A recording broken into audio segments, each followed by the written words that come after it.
Hi friends, నమస్తే. ఈరోజు వీడియోలో నేను సగ్గుబియ్యంతో క్రిస్పీగా మనం హోటల్కి వెళ్ళి తింటే దోశలు ఎలా ఉంటాయో సేమ్ అలాగే కానీ చాలా టేస్టీగా చాలా బాగుంటాయి. ఒకసారి మీరు కూడా ట్రై చేయండి. చూడండి ఎంత క్రిస్పీగా వచ్చినాయో.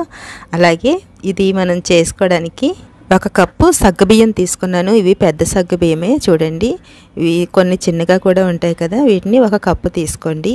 తీసుకున్న తర్వాత ఒక హాఫ్ కప్పు వరకు మినపప్పు తీసుకుంటున్నాను. సాయి మినపప్పు వేసుకుంటున్నాను. వేసుకున్న తర్వాత దీన్ని ఒక 2-3 సార్లు కడుక్కోండి. ఎందుకంటే దీంట్లో మనము మంచినీళ్ళు వేసి నానబెడతాము. ఆ వాటిని మనము మిక్సీ పట్టుకునేటప్పుడు వాడుకోవచ్చు. ఇలా వేసుకున్న తర్వాత దీని మీద మూత పెట్టుకుని ఒక 5 నుంచి 6 గంటల సేపు నానబెట్టుకోండి. దీన్ని ఇలా పక్కన పెట్టుకున్న తర్వాత మరలా ఇంకొక గిన్నె తీసుకుని నేను ఇక్కడ రేషన్ రైస్ వాడుతున్నాను ఫ్రెండ్స్. ఒక కప్పు బియ్యాన్ని వేసుకోండి. వేసుకున్న తర్వాత ఒక హాఫ్ టీ స్పూన్ మెంతులు వేసుకోండి. మెంతులు వేసుకున్న తర్వాత ఒక హాఫ్ కప్పు వరకు నేను ఇక్కడ అటుకులు వేసుకుంటున్నాను. అవి మందంగా ఉన్న పర్వాలేదు, పలచగా ఉన్న పర్వాలేదు.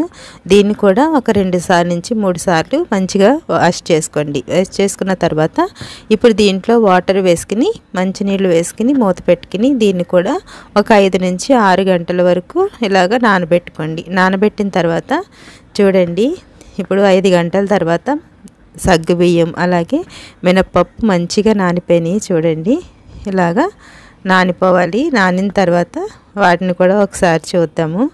అలా నాని ఇవి కూడా చక్కగా నానిపోయినాయి. మెంతులు కూడా మంచిగా నాని ఫ్రెండ్స్. ఇప్పుడు వీటిని మనం మిక్సీ జార్లో కొంచెం కొంచెం వేసుకుంటూ ఈ వాటరే వాడుకోండి.